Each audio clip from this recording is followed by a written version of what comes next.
Shirley came out with it last week on the phone like a smack about the place. I asked my friend Caroline, what shall I do? She said, first you get a trip, so I did. And then you get a ticket to Blackstone City, so I did. And then you get a man. Love, she laughed, is Russian roulette with all the bullets in bridge. You don't want to get tied to one man, you just want to score. Score. I can't do that. It has to be instinctively right. By the way, should my parents ask, I'm looking over the college down here. Who knows, I may even get round to it.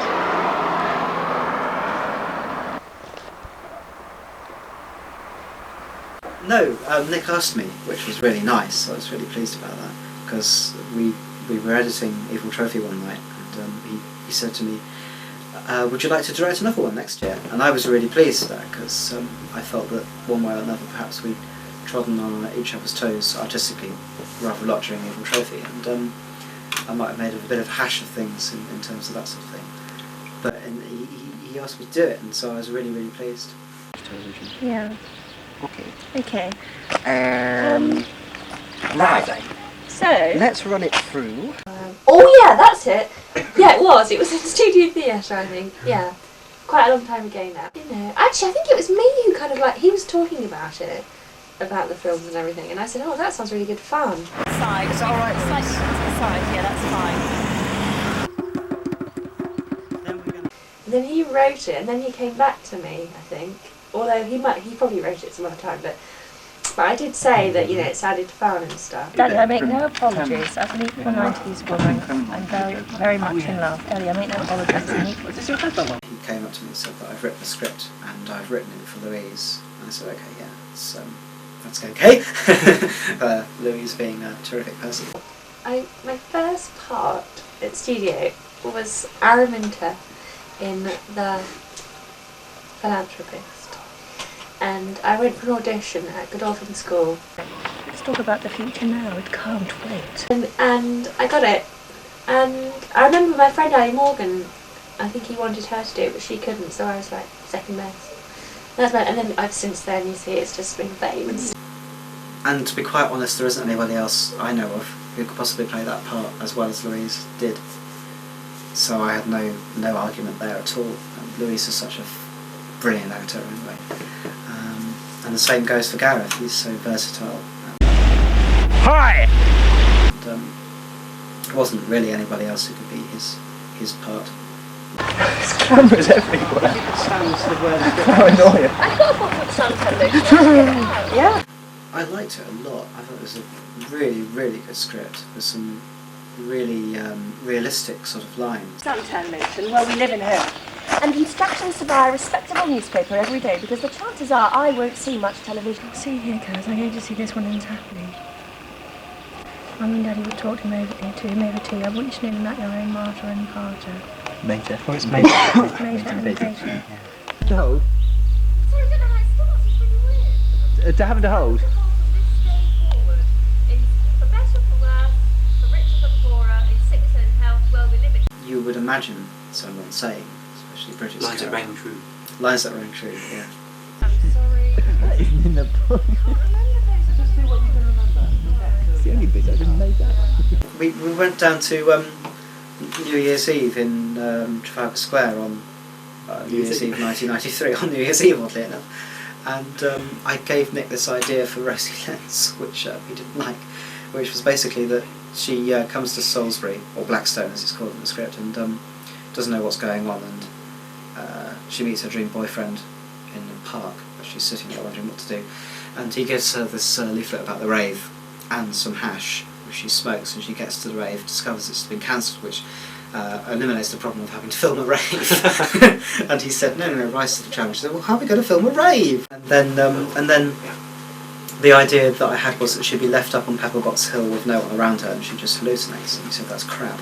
And in retrospect, of course, it is crap. There's a cop-out, yeah, and dramatically it's a pile of poo. I've just moved to London, which is the first time I've moved away from home properly, and I remember arriving there to look for somewhere to live, which was a bit of a nightmare. And I was stood there and I was thinking, right, And it just came into my head all of a sudden. It was, right, well, this is my city, I'm here now. And I thought, oh, I'm quoting Rosy Lens. So. Just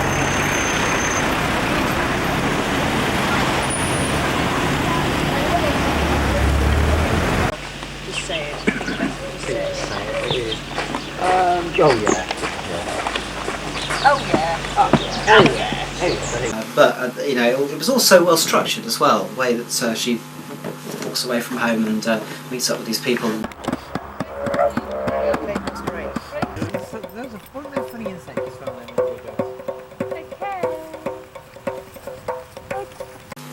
there? Nick said it's not a don't. Nick said it's not a say no story. It's really a story about trying to get a life, and which I think the structure is really good. The lines are really good. I mean, what can you complain about, really? I was really chuffed with that.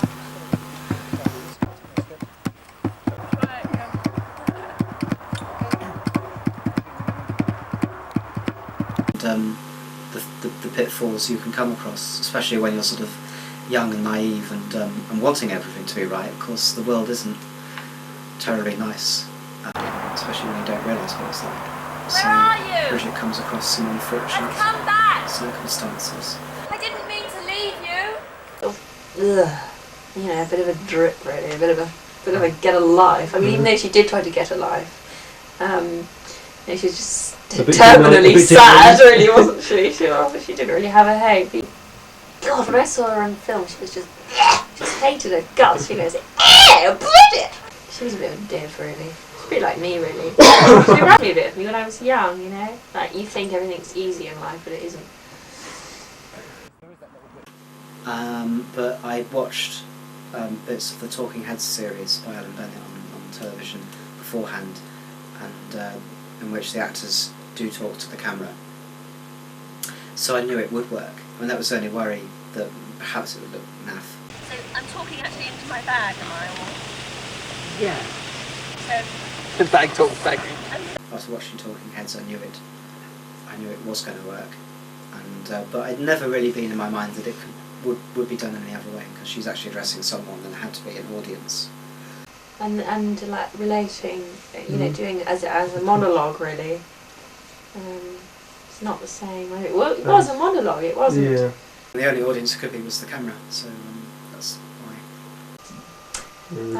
And that bit where he goes, no relation to you know who. I mean, I just couldn't get that right at all. About giving up smoking. And I Did said, you point at things? I do. You get, because he's just like the poster, you know. Yeah, what I'm going to do is go Charlie, pan across Jason, the other guys, all the dream boyfriends there, and then back to Jason. I wish I could have made it slightly more sort of naturalistic, although I know it's difficult. I don't know, maybe not have looked into the camera, but have had it more as thoughts in my own head, and the sort of camera maybe found me rather than me talking to. We went away, we had a look at the locations, and quite a few times with a camera, wandered around just shooting things and using them. You're going to follow her down when she walks down the... How far? Oh, you're going to walk... Oh, okay. Yeah. Nick and Gareth as stand and say, "I'll stand there, see what happens, move around there, walk down there, see what happens here."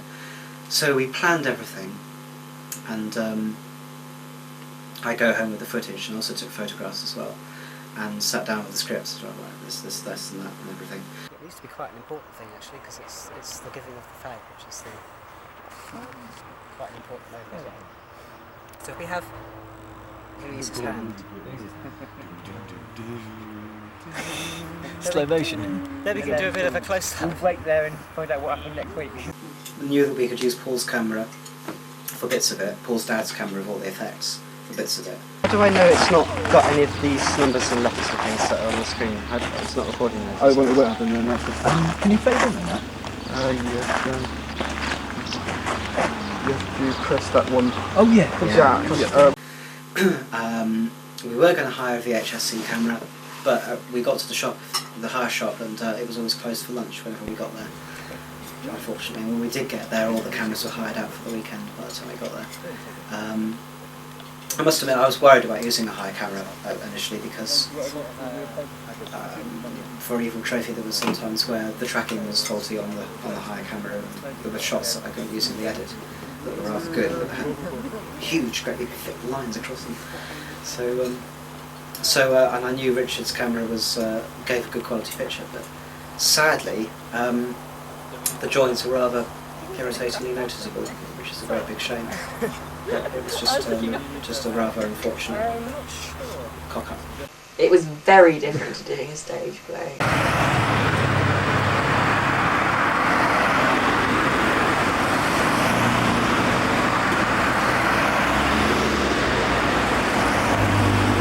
It's going to take bloody ages. We're going to be here like the century is drawing to a close, you know?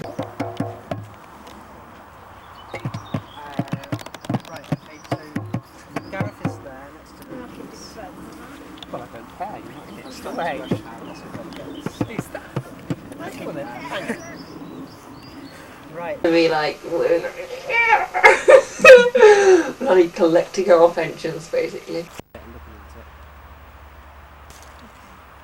Just looking at it here. Yeah, I'm going to look at the scope actually. Mouth backwards. So the drugs were part of it because they're the sort of thing that young people come up against. So that is a good realistic thing to have there. You're gone by the next shot, it'll be this big. Yeah. In 1 second. You better stop it actually. Stop burning. Hurry up. Oh, sorry. Yeah, hurry up.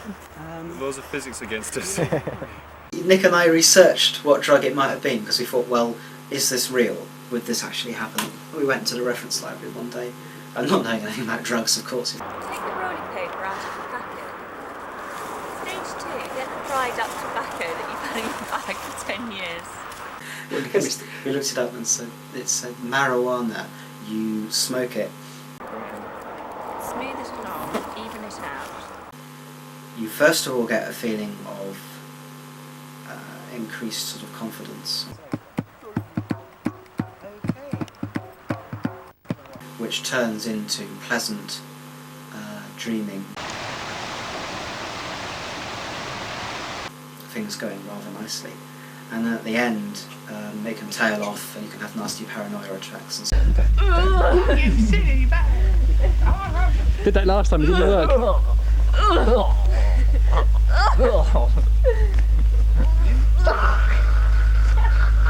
Which was exactly what happens in the script. But don't set your hair on fire. We knew that Pepperbox was the right place to do a party scene because lots of wide open spaces, but they're quite secluded.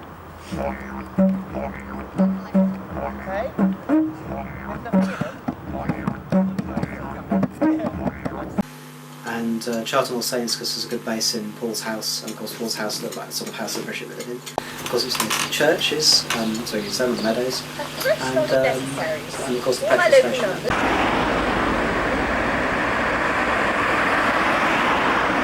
I must come here again.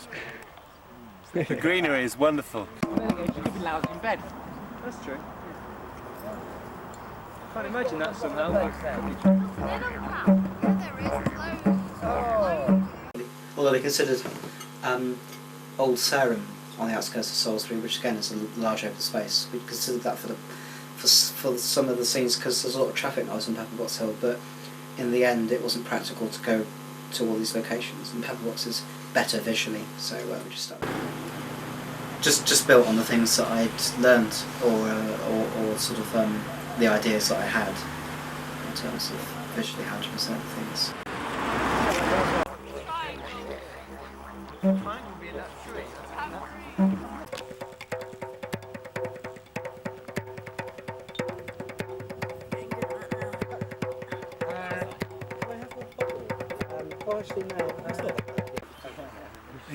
Hold the photo up. How do you feel about the line? Yeah, but I particularly like those bits by the tree with Gareth. It's like, no, you're here, you'll never leave my side. Hi, babe. It's like, love, you are everything I wanted a man. Oh! Well, makeshift boob in the In the country. You are clever. You are clever. The sun. The sun? The sun. Should be out by 1:30, according to the weather forecast. And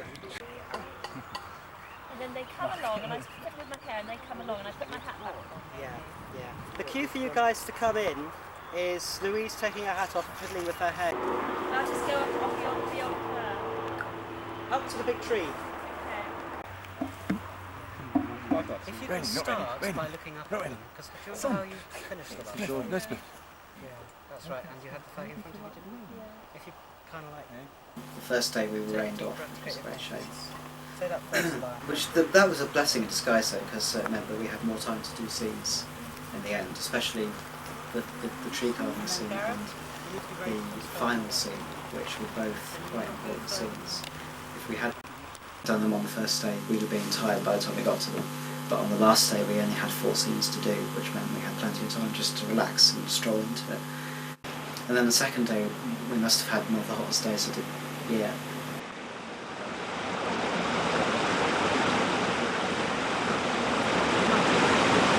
It was a real bagger. There was one point where I actually said to Nick, "Can you do this scene, please?" Because I didn't know what he was saying because I just couldn't concentrate. And I was, oh yeah, I get it now. And I did it in the end, but no, it was complete madness. The picnic scene. Oh, there'll be a bit of a pause as the camera sort of picks up you both breathing. And you sort Do you want me to get over the spray liquid and do the squelching noises from back? Hang on. Well, we're going to read, drop our books, and I'm going to roll over into his shape of his body. Well, they need to lie down. I said, yeah, right, okay, lie down. No, not like that. Well, how do you mean? Well, obviously they'll be starting out with their, reading. Yeah. And then there'll be little intro bit. Perhaps it'd be best if no lines are actually overlaid on that bit. It's just a contemplative moment. Yeah. No, I can't cope now. And I had to go and lie down for a bit. This actual bit, soundtrack-wise, will be They dubbed both onto waited the scene. for this moment for a very We'll do the long scene time. again, but the soundtrack from this, of you Roughly, reading lines he from grabbed the script, a heaping that's shot of done, this. so you won't actually have to say the time. Pulling it down onto the bed. It just Is that a gives good us an book? idea of the soundtrack. So it doesn't matter if I look like I read it. No, we find it the front.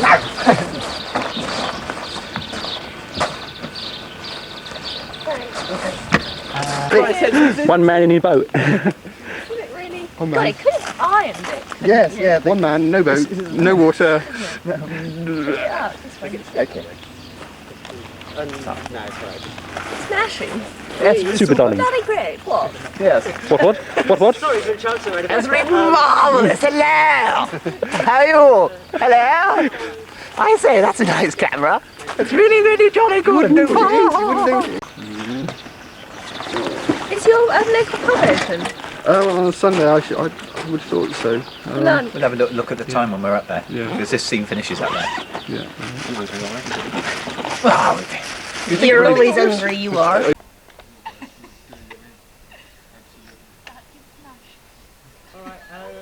can you go back as far as Turley?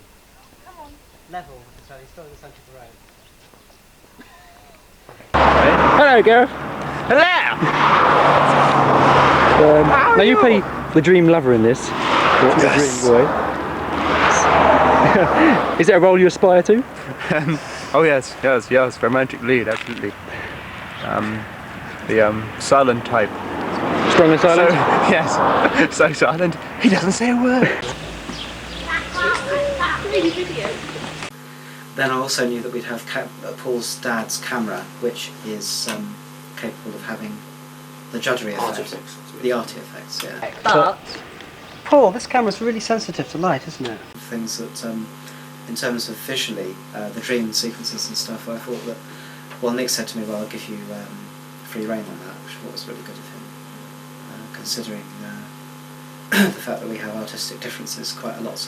Maybe it's a little strange to see that blue metro in the background and it's the same blue metro just looking at Do you want to go for a take, Louise? Film the bit where Bridget asked me to marry her. But you can't answer, can you? Yes, that's right.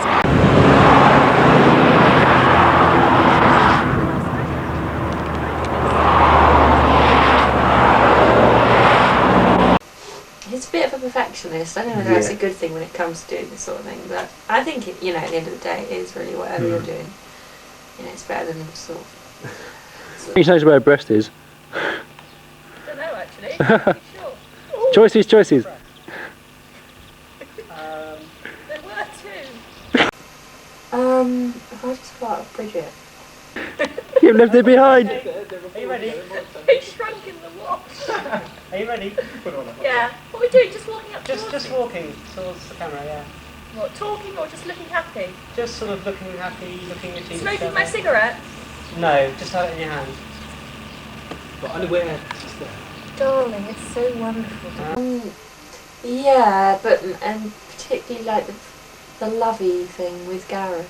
Like, After that, we'll talk about the future. Undecided car, going your way. Rip. We'll talk about the future now. It can't wait. no, but it wasn't really. But I didn't find that easy, really. Because I'm just like an unloving, cold bitch. Oh yeah. No, I didn't know. I didn't find that easy. Talk about the future now. It can't wait.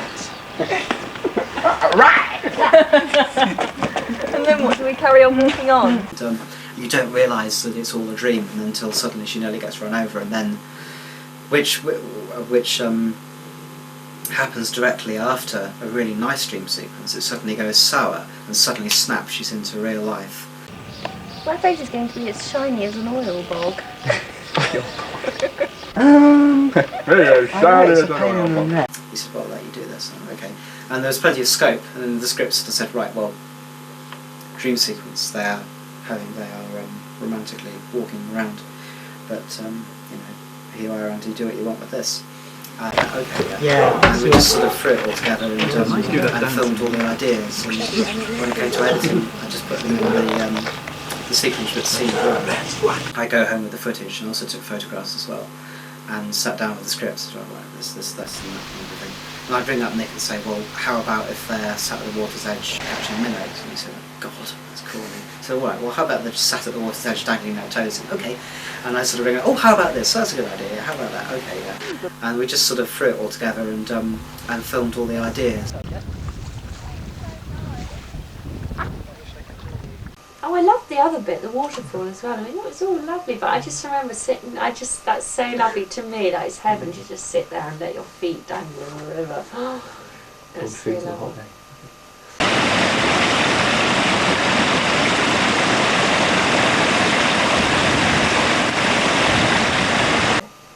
I mean, honestly, it's just so lovely. I mean, I'm really, I'd rather do that than go and sort of do something, anything else, It's 2:30 and... You're still doing the chase scene. Well, 3:30 actually. Look at that, help! Very sort of straightforward. I mean, they weren't in as much as they were dream sense, but I mean, I'm quite a sort of weird person anyway, so they are quite at home with them, really.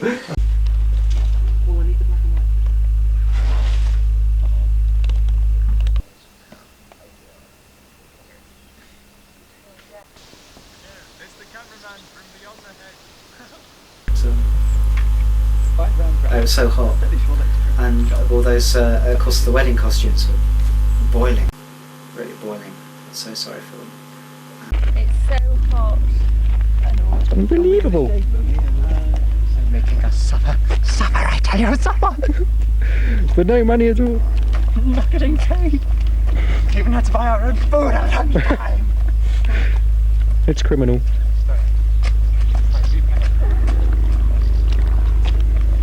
See what they've done. Now it's not 100 in the shade and then... It did take a while, didn't it? It was so hot. Crikey, it was so hot. Then Nick said to me, well, there's this really good ruined church near Charlton, which we can use. So, oh, great, well, we can put that in when the wedding starts to go wrong. And that.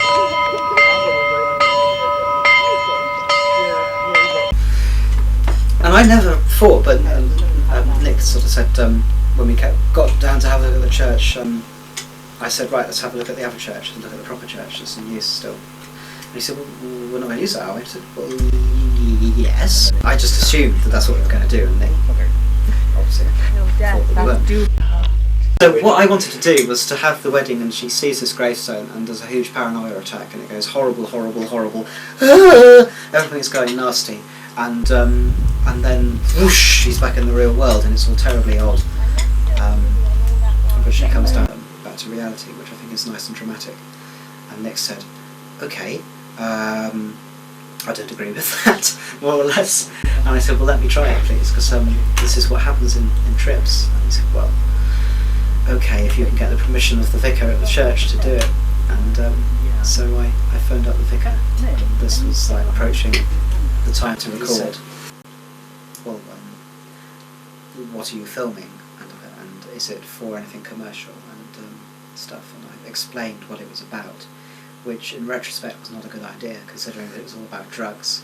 But he said, well, as long as it's not showing drugs in a purely positive light, that's fine. And the only other thing he said was, don't show any of the names on the gravestones, please, because people could be upset if it's ever shown and they see the people they know the names on the gravestones. Fine. So I thought that was tremendously good of him, and he was very supportive.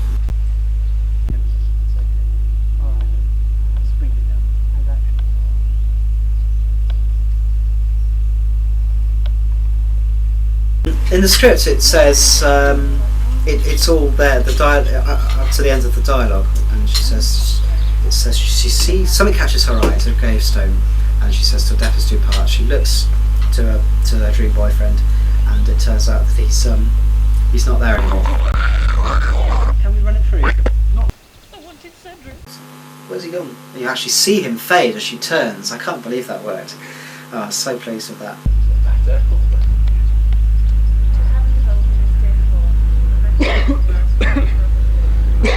Yes, I have seen the English film, and yes, there are parts of it I think she could have done better. Better or worse? For better, for worse, for richer, for poorer, in sickness and in health. Where we live in hope. Where we live in hope. Learnt my lines for a particular part of it, which we did on Purbox Hill. There was a section where I just, I'm sitting there remembering and then looking at the lines all the time. It's crazy. I've got them there.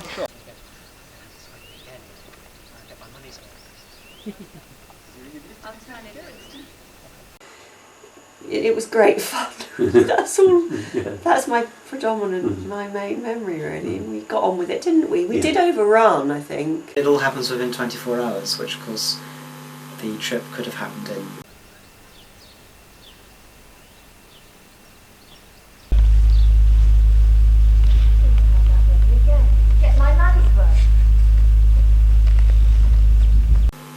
And then for the final scene, we had a complete difference of opinion on what should happen.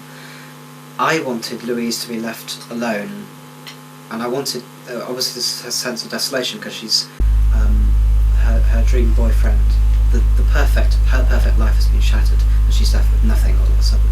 And I wanted to represent that visually by carried past her on a stretcher, and the ambulance men sort of being there, but nothing else, just a wide open space on Purbox Hill. And Nick said, no, it needs to be dum-de-dum, the end of the story, this is what's happened. I mean, the audience can take it in from the story. They're going to know that she's left with nothing. And so I said, oh yeah, you're right. But not before I said, no, I want to do it this way. No! Not before that went on. But in the end, he's absolutely right, and it works a treat. But it was good. It was good fun with you lot. Genuinely, from my heart. I mean, I just adore Andy anyway, because I've known him for so long, and then I met you, and I met Paul, and it's what it's about anyway, meeting and having a good time, and we did, didn't we? Yeah.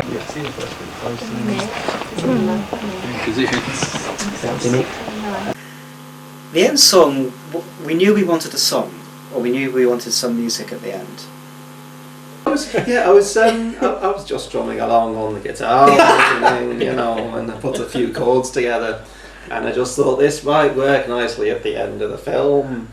So I was for some reason I had this guitar and I started taking guitar lessons. So I had literally learnt a couple of chords, and just thought, just might be nice to contribute something else to the film because I didn't have any lines in it. We knew we wanted some sort of music which, preferably a song which said, an awful shame that it happened the way it happened. This guy wasn't real, and no, what a shame, because it would have been perfect if he had been real and stuff. And there were 2 songs from the classic Love album that there was the Tears on My Pillow. You don't remember me, but I remember you. Wasn't that so long ago? You broke my heart in 2. And there was another one, I can't remember the name of, but it goes, What Made Me Think My Love Could Hold You, or something like that.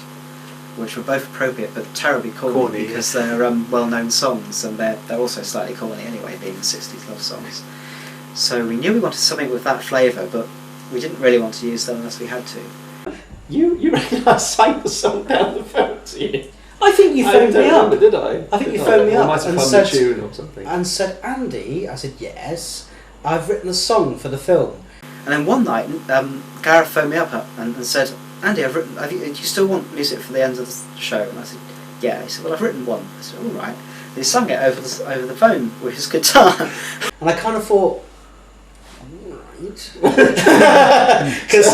you're enthusiastic about the Well, idea. I just thought, well, that's not in the script. And I was a bit like, so what, a song? Where? And you play, I'm pretty sure you played it over the phone. Right, okay. I'm pretty sure. The very basic version. I thought, well, this is very good. And it was brilliant. It's absolutely spot on. That was the first verse. He said, what do you think of the first verse? And it was really, really, really good. We're going to use this. And commission there and then.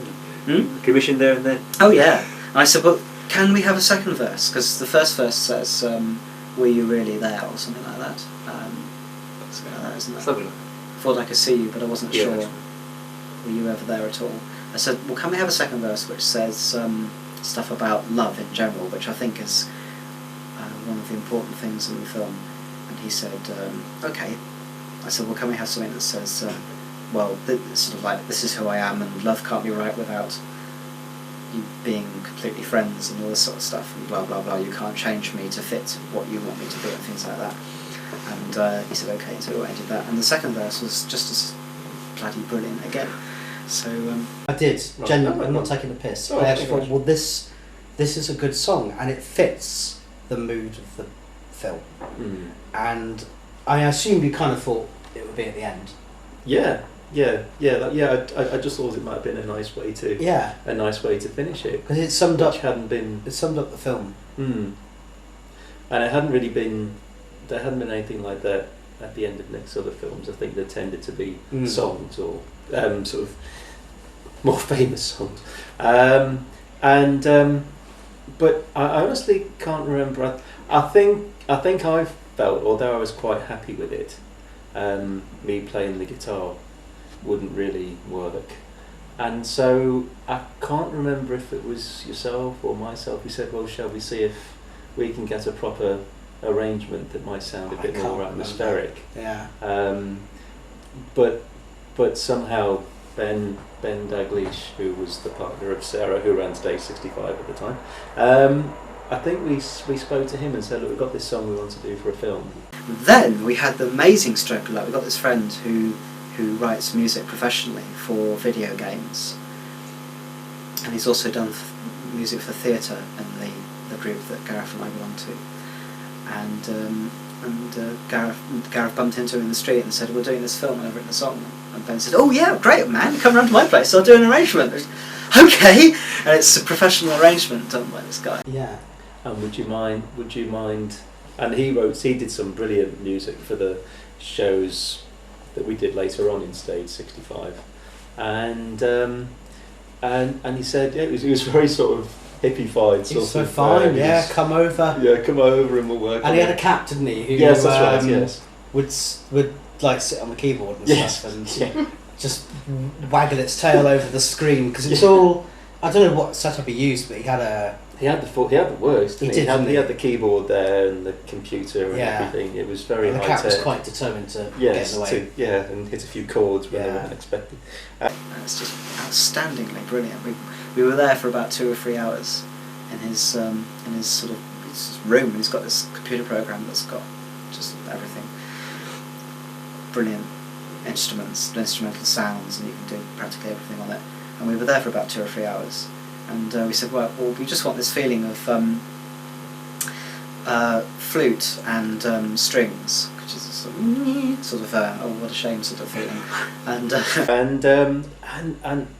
we went round, and he just came up with so many ideas on how to make it sound really good, and kind of just started off with the do bit, and dreamy, started, wasn't it? It was, and I remember thinking at the end, oh, well, that went very well, and then well, it was an excellent song. Thank you. With an excellent arrangement.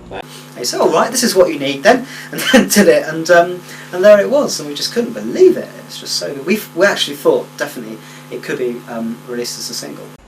It really was a one-off, really. I don't think I've really tried to write a song ever since, because when I moved away from Salisbury, I kind of gave up the guitar playing. I never progressed with it, but which is a pity, really. Another one of life's challenges that have gone down. You could do it. You could do it, darling. I have every faith in you. Brilliant end. And it ends on such a strong professional feel as well. And because I've met all you, we're gonna do stuff again, and we're gonna be like big in 10 years. We're gonna be big. We're not gonna have shoulder pads. Oh my goodness! 6:30, and we're about to Come on, get on with it. running over the routine. Coming.